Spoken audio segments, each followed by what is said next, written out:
Good day. This is Dimitri Lascaris coming to you from Greece on June 7th, 2025 for Reason to Resist. We're pleased to be joined again today by Professor Costas Lapavitsas. Costas is a professor of economics at the School of Oriental and African Studies at the University of London. Thank you very much for joining us today, Costas. My pleasure. So, Costas, in recent days, Elon Musk, who is reputed to be the world's wealthiest man, has turned against Donald Trump with a vengeance.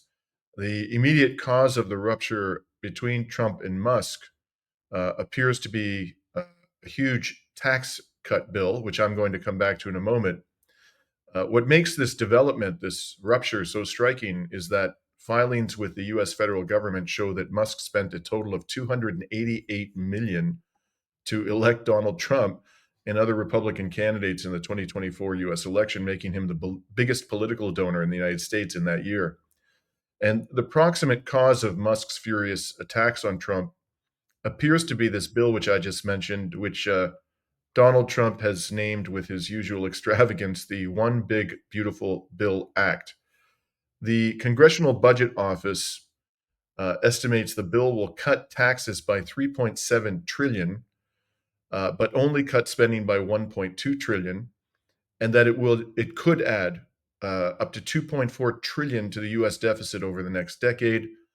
It also projects that 10.9 million more people will be uninsured medically by 2034 because of changes to Medicaid included in the Trump mega bill. And at the same time, the bill, if adopted, will raise U.S. military spending, which is already far beyond that of any nation in the history of humanity, to unprecedented levels. So Musk has denounced the bill as a disgusting abomination. Those are his words, and is urging Americans to kill the bill. And after days of attacks from Musk, Trump is fighting back. He just told ABC News that Musk has lost his mind. Costas, what I find most curious about this war of words between Trump and his biggest funder is that the One Big Beautiful Bill Act would implement, as I mentioned, massive tax cuts, and people like Elon Musk, who have ungodly wealth, will be the primary beneficiaries, presumably, of those tax cuts. And Musk himself has been very outspoken about taxation over the years. What is your economic assessment of this legislation, and why do you think an extraordinarily wealthy man like Elon Musk is so hostile to this legislation? I think, Dimitri, that what we're observing right now is the first evidence of Donald Trump's second administration beginning to fall apart in terms of what he promised to do. I think that's the most important dimension of what's happening.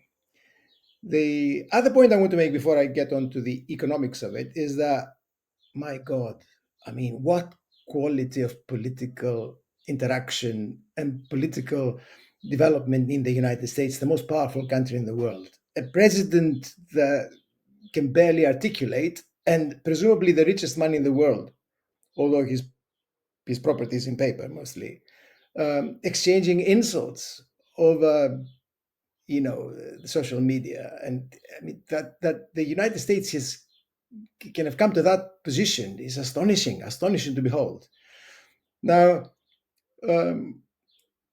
why is Musk responding in that way? In the bill that you mentioned, and I'll have more to say about that, Musk doesn't come off very well because apparently Trump is going to remove tax credits for his cars. So that will not do any favors to Tesla. And Tesla is not doing very well, which is one of the main components of Musk's presumed wealth. So he's responding to that, I believe, or at least that's what the talk is. The other thing that needs to be mentioned, again for context, is that yes, Musk seems to have gone to war against Trump, but Trump has got a lot of aces, which Musk doesn't. One I've already mentioned about Tesla. Trump can remove licenses on Tesla, and especially the autonomous model, and can really do Musk in. Trump can also damage Musk's interests when it comes to the transmission he's got, the electronic, the satellites he's got. And Musk has got a lot of competition with Bezos at the moment of Amazon, who is drilling a hole in Trump's ear about undermining Musk. So there is basically a war between big interests in the United States, and that has been reflected in this falling out between Musk and Trump. Trump has got a lot of aces. I repeat, he's received money from Musk, but he's got aces, and he can do a lot of damage to Musk. But what's at issue here? The real thing is, what's at issue? At issue is the falling apart of Trump's policy. I think the beginning of the falling apart of that. The legislation you mentioned is basically straightforward neoliberalism. And I say this because a lot of people get confused about Trump. He's going to change things. The legislation is straightforward neoliberalism.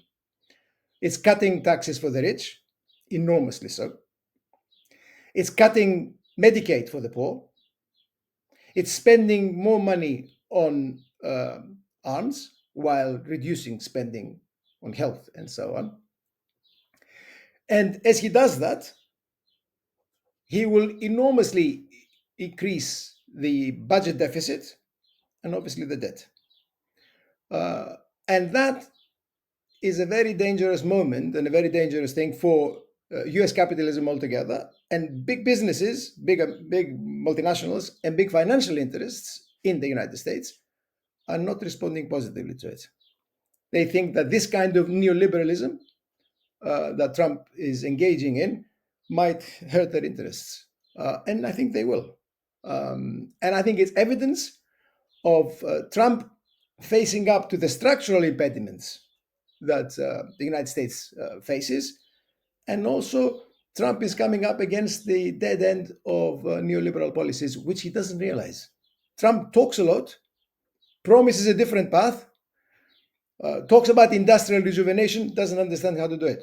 The bill he introduced will not bring industrial rejuvenation at all. It will actually worsen the conditions of the United States capitalism, and it's more of the same, making things even more complicated for big business in the United States.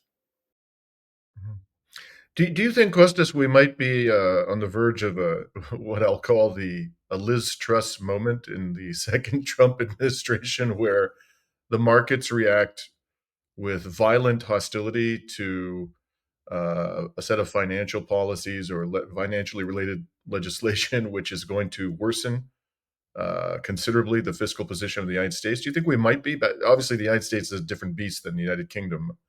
But are we potentially at that point? We might be, and I'll tell you why. The world changed substantially after the great crisis of 2007, 2009. People have to realize that. Until then, we had what has usually been called globalization and financialization of capitalism, led by the United States, the main beneficiary and the main driver of globalization and of financialization. Big businesses in the United States led the process. After 2007, 2009, things were never the same. The last 15, 17 years since that time have never been the same. Never been the same.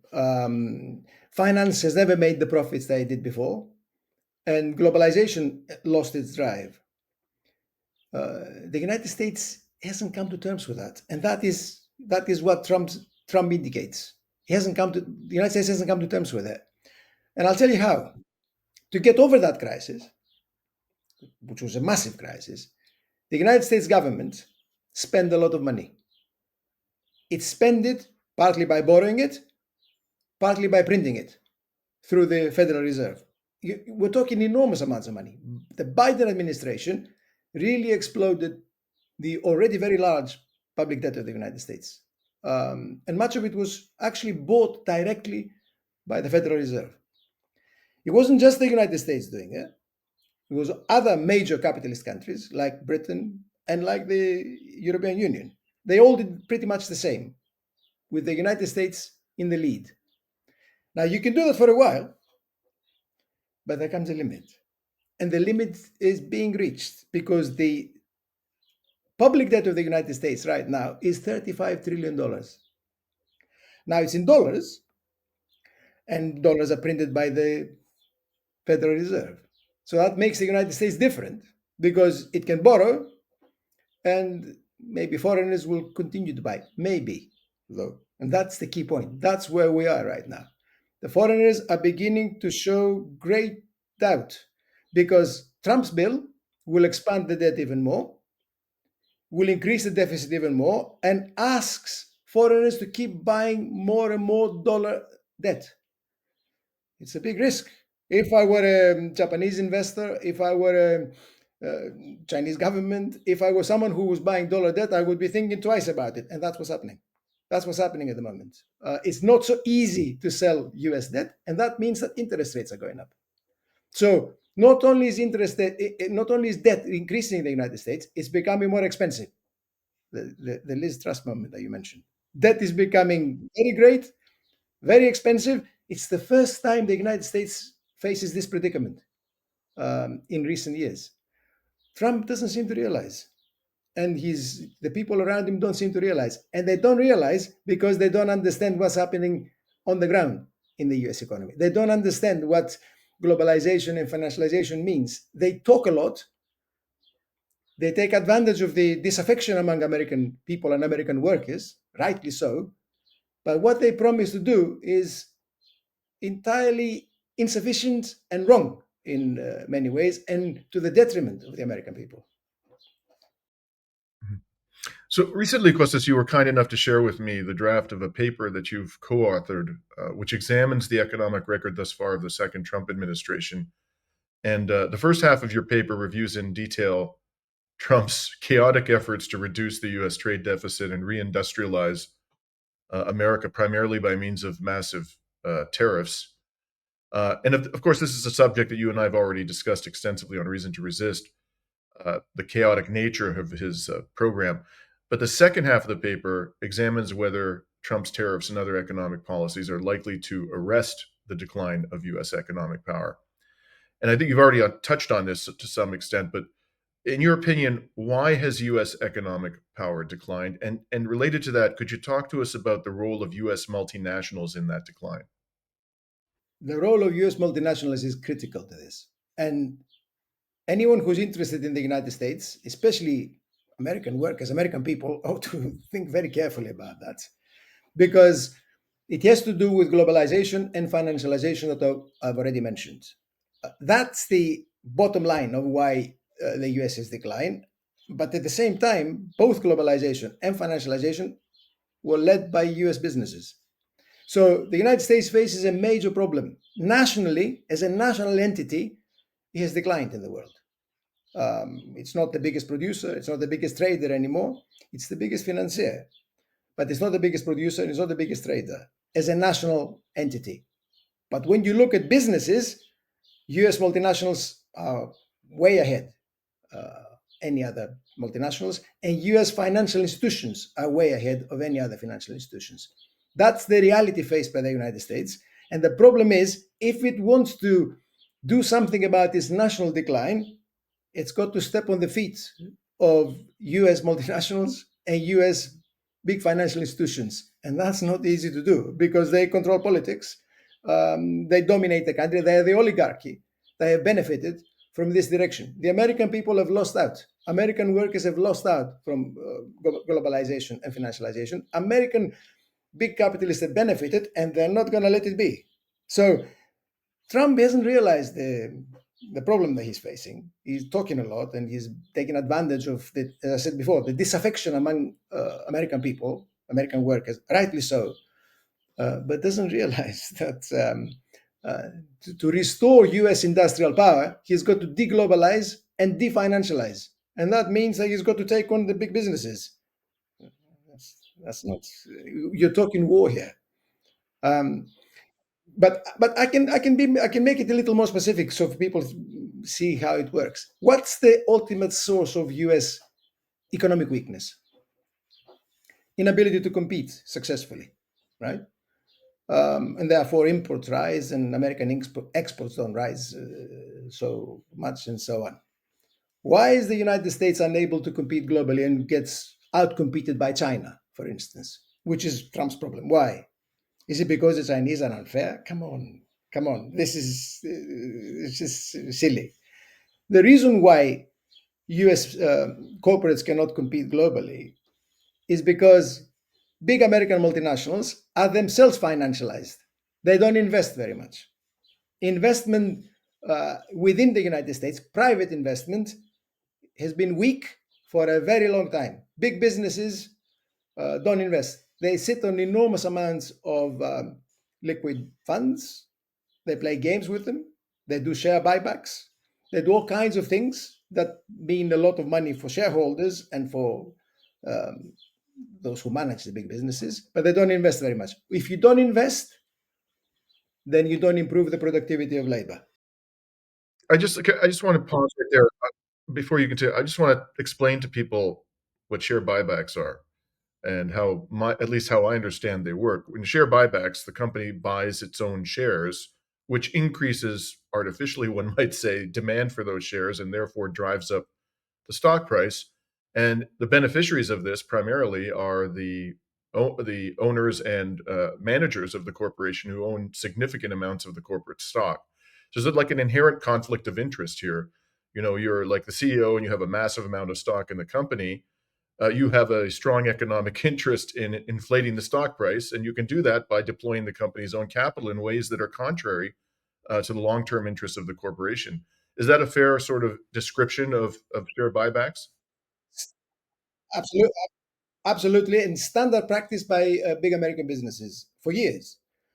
So you don't use the liquid resources you've got to expand investment, increase investment, and expand productive capacity. You use it for these financial games, and you make sure that owners and managers benefit handsomely from this, especially as the share price goes up and they make capital gains. That's a trick that's been used extensively. So you have big businesses then that don't invest and therefore don't improve the productive capacity of the United States. How can you compete without investment? The second thing that big businesses do, US big businesses do, and have done for years, is of course you globalize. Globalize for a big business means creating productive capacity abroad, crossing borders, establishing capacity in China, which they've done in the past, in Vietnam, in Bangladesh. If you're Nike, move it to India now, and so on. This was presented as a good thing for many, many years. And I suppose for big businesses it is, because you take advantage of low wages abroad and you make super profits, but you don't invest locally. You move capacity away from the United States into other parts of the world. You create global value chains and you dominate the value chains, but you don't invest locally. So, for many, many years, the US economy has presented a very low performance when it comes to domestic investment compared to China, for instance, which invests twice as much. And he has invested even now twice as much. Well, two and two make four. You know, it's not rocket science. If you don't invest significantly, if you send capital abroad, then the productivity of labor increases more slowly in your own country than elsewhere, and you're outcompeted. The ultimate source of weakness of US capitalism, it's got nothing to do with China being unfair and all this. It has to do with big American business that has globalized and undermined the productive capacity of the United States domestically. Trump sees the final result of that, like American people always do. Of course, it's not that difficult. You travel, across Pennsylvania, you can see the steel plants have been shut down and so on. It's child's play. You can see it, and he thinks that through import controls he can fix it. He can't. Import controls will have a relatively minor effect there. What the United States needs is industrial policy. Industrial policy, systematic, targeted, that seeks to deglobalize, seeks to improve productive capacity locally. And that means better conditions for American workers, better training for them, better wages for them, and significant amounts of investment, both private and public. Better infrastructure. Every time one goes to the United States, one is struck by the quality of the infrastructure, the weakness of it. Well, yeah, that's evidence of poor investment, evidence of sustained poor investment. Trump is not the answer for this. He doesn't understand it. If you take away the chaos, which there is, and the muddle in the man's head, what he does is not an answer for this at all. He is not the answer for the problems that US capitalism faces. He makes them worse. So do you see anything in this signature tax bill, the big, beautiful bill act, that is liable to improve investment and productivity in the United States? Is there anything at all in there that, as far as you can tell, that is going to address that problem? It's it's a disaster. It's a disaster. I've been through it. I mean, I tried because it's an enormous piece of legislation, and that itself tells you what's going on. If this was to be an effective piece of legislation, it would have been shorter, more targeted. This legislation has got everything in the kitchen sink in it. If you go through the list, you just wouldn't believe how big it is. You can't make head or tail of it. And I did. I tried to make sense of it, and I can see nothing that makes me think this will turn the ship around. It's tax cuts primarily for the rich, and the thinking is the most hidebound neoclassical and neoliberal thinking that one can imagine. You cut the taxes, and then people feel richer, and if they feel richer, they will invest more and spend more, and everything will become better. The United States has been going around this particular mulberry bush time and time again the last few decades. Trump is doing the same. Those who are going to benefit will be the rich. The United States workers will lose out. They've got nothing to expect from this. And the US economy has got very little to expect. Now, if you add the implications for public finances, it's very, very dangerous. It's a disaster. And it's evidence. It's evidence of the chaotic jumble in Trump's head. The man is a walking disaster. And it sounds like it's going to exacerbate considerably a problem which we haven't really talked about today in any detail, and that is inequality. There's nothing in there that I can see that is going to improve equality in the United States. Would you agree with that observation? He's removing key elements of social provision for health, which is already very bad in the United States. He's going to make it worse. But since you mentioned inequality, let me add one more thing, which is very important for working people to understand in America, because we know that blue collar workers and white collar workers, who in the United States like to think of themselves as being middle class, but they're not really middle class. They are white collar workers. Have had a very bad time of the last few decades. We know that the pressure they're facing is enormous for housing, for education, for their children, for living, and so on. Why? The thing that people have to understand is that the processes of globalization that I mentioned before, in other words, big businesses investing abroad and big businesses playing financial games, mean that the productivity of labor doesn't rise very fast. If the productivity of labor doesn't rise fast, and hasn't risen fast in the United States for years, then profitability is not very high. Profitability is ultimately driven by productivity, right? The productivity of labor rises, wealth improves increases in capitalistic way, big businesses can make profits. So if you don't invest, you're removing the sustained source of profitability for yourself. So how do you ensure that profits rise? You squeeze wages. See, if you don't invest and you don't improve the productivity of labor, you keep wages down.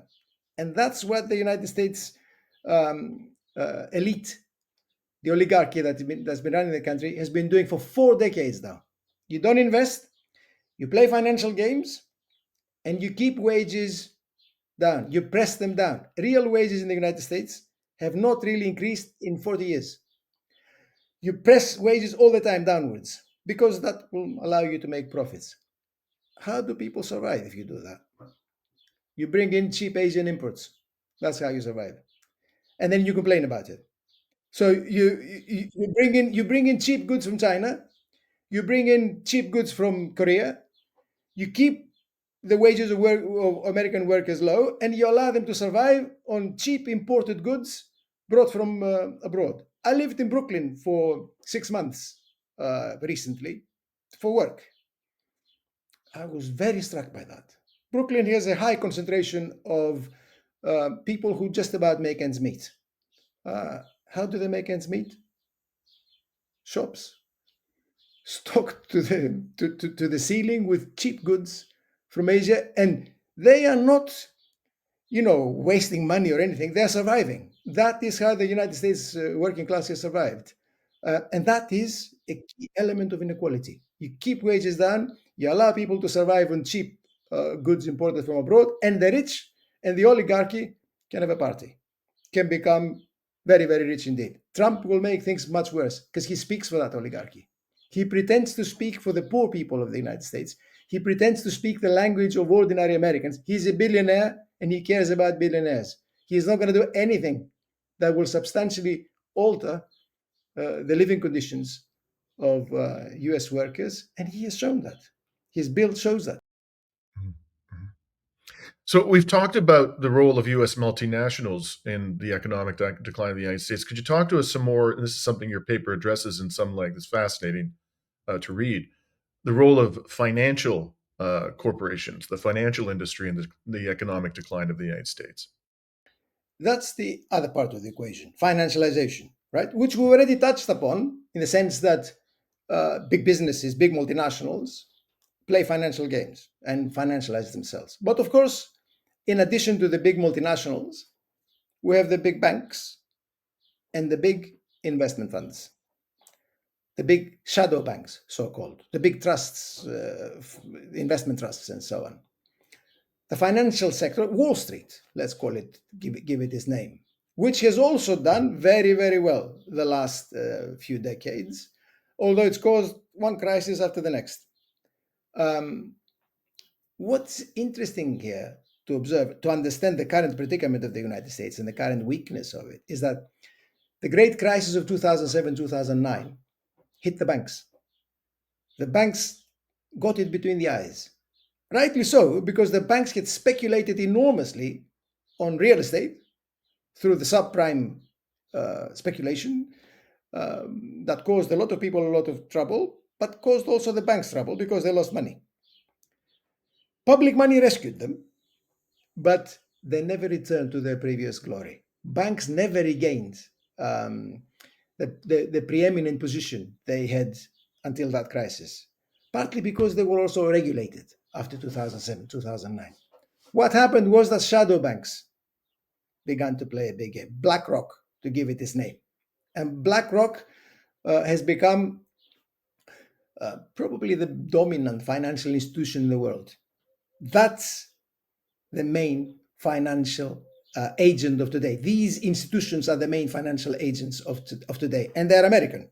They're international in activities. They dominate finance in the United States, and they've got a huge role globally in the financial world. Now, these are not banks. You call them shadow banks, but they're not banks. They are portfolio managers. They buy securities, and they play games with the securities. They're speculators. Fundamentally, they're speculators. They collect money and they buy securities. That's American finance today. They make their money out of stock market speculation, and they need the stock markets to be going up because that's how they make their money. Capital gains and returns. They're not like banks, I repeat. They don't finance production. They just buy paper.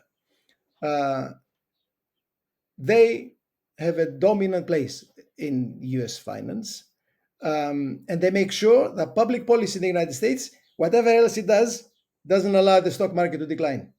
Because if the stock market falls, these people lose a lot of money. They've got so-called policy capture. I don't particularly like that term, but it conveys something. In other words, they dominate Washington. Wall Street is there in every nook and cranny of Washington, and it is there in Donald Trump's administration. Um, the man he's got at the Treasury is a Wall Street person, right? Trump will do nothing about these people. He will probably give them more leeway, and he will defend his interests. These people are a disaster for U.S. productive base, a disaster. They know nothing about production. They know nothing about efficiency. They know nothing about investment. They know nothing about the making of real things and the production of services. They're pen pushers and people who know how to get the attention of politicians and get favors from them.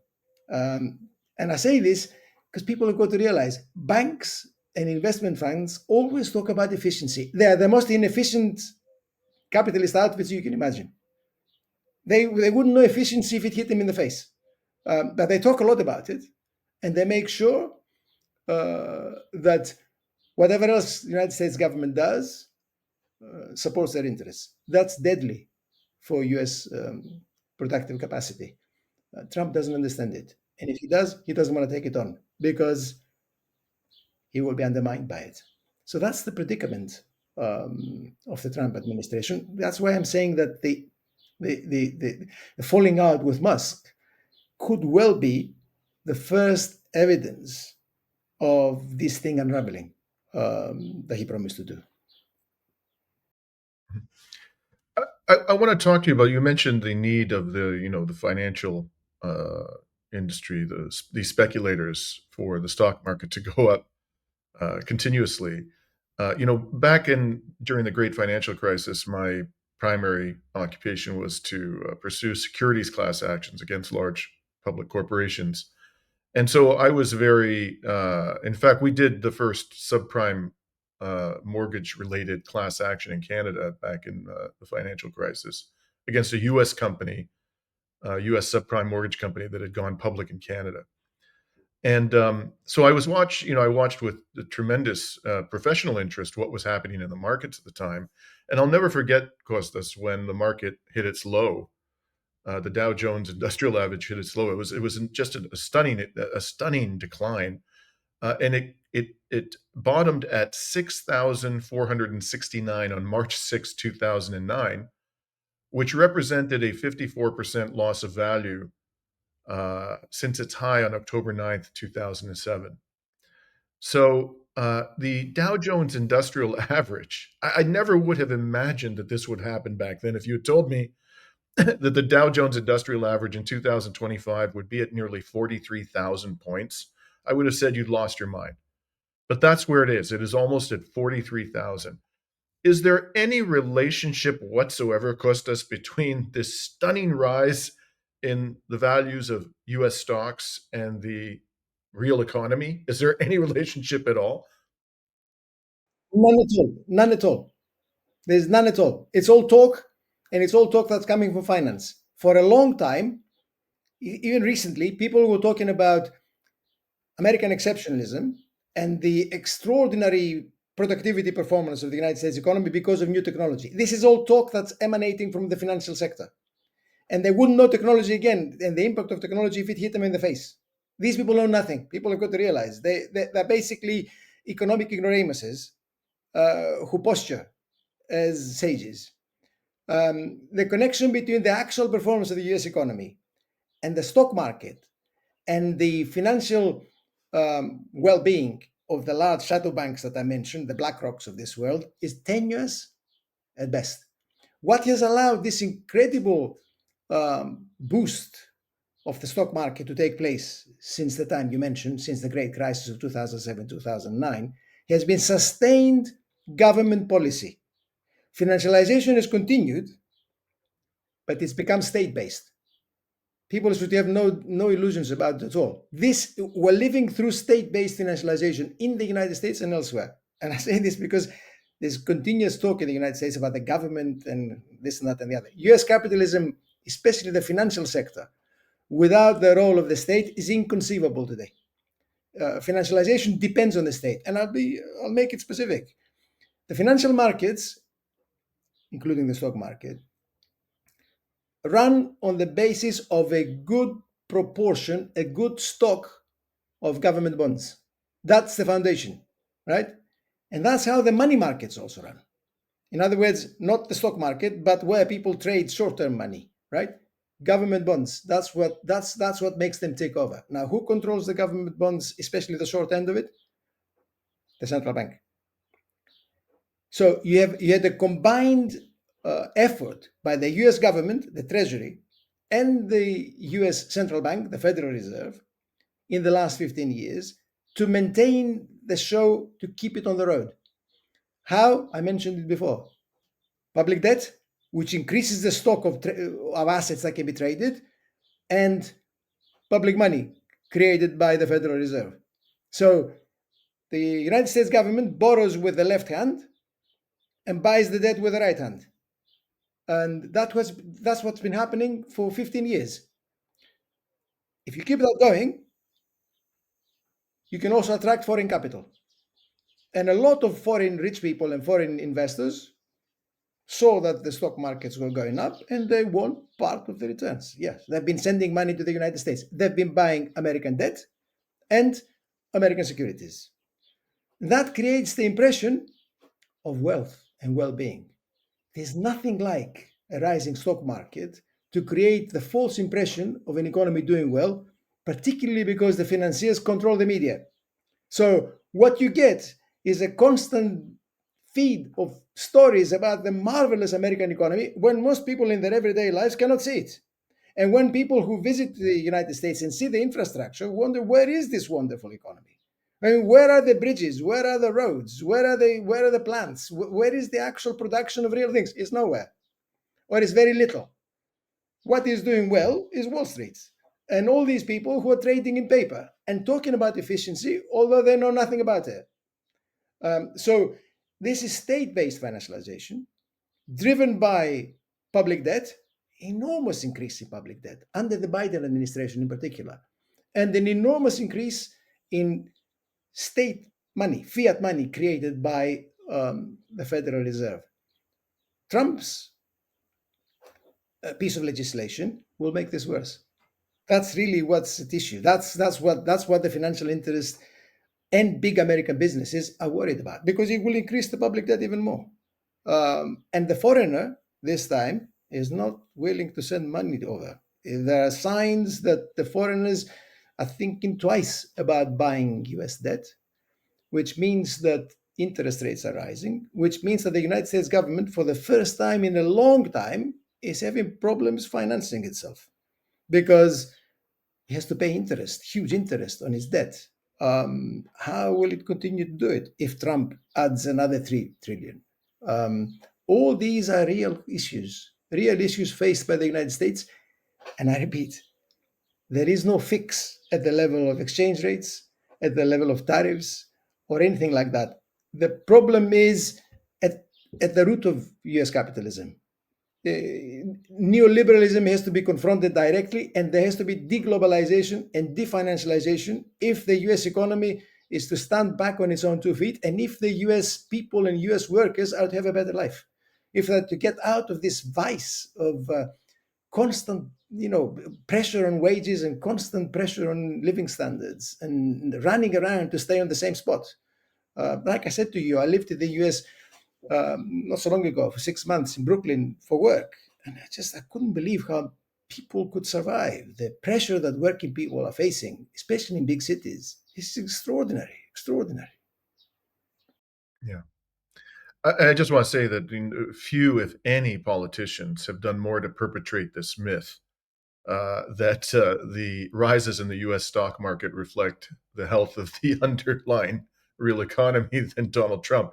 Donald Trump is constantly, every time there's an increase in the stock market, he's look at how wonderful a job my administration is doing in terms of economic management, when in fact, the real beneficiaries are the very oligarchs who put him in power to begin with, and people like himself. So the last question I want to address with you today, Kostas, is the question of imperialism. Um, you know, uh, Many people, including sadly in the alternative media, bought into this notion that Donald Trump was going to represent a break with the long history and sordid history of U.S. imperialism. Personally, I see very little indications of this, if actually none whatsoever, other than rhetorical flourishes. What is your assessment of the second Trump administration thus far? Is there any evidence that Trump is an anti-imperialist, that Trump will bring about a rupture with the imperialist history of the United States? At all, of course. I mean, that doesn't even arise. Anybody who thinks that lives in the wrong world and doesn't observe what Trump is doing or what he did in the first tenure in his first tenure as president, because we've got evidence for that too. It has to be said, before I tell you what I think about imperialism, that so far, and in the first tenure, Trump's bark is worse than his bite. It has to be said. He's a braggart and he talks a lot. Biden was far more dangerous, even though he didn't threaten and he didn't sound as truculent as Trump is doing. That has to be said. That aside, which is a matter of appearances and the personality of this incredible person who is sitting in the White House at the moment, and it's just this embarrassing entity in the White House at the moment. That aside, the real question was not whether Trump would shift the United States in a different direction, which would be anti-imperialist. That never arose. The real question was, for me, does Trump signify a change in US imperialism that takes us back to the more aggressive imperialism of the late 19th, early 20th century? That's the real question. Did he signify a return to the very aggressive imperialism of Theodore Roosevelt in the United States? The man with soft words and a big stick, right? Or of other presidents of this type, McKinley and so on. Did he signify that? Or does he signify that?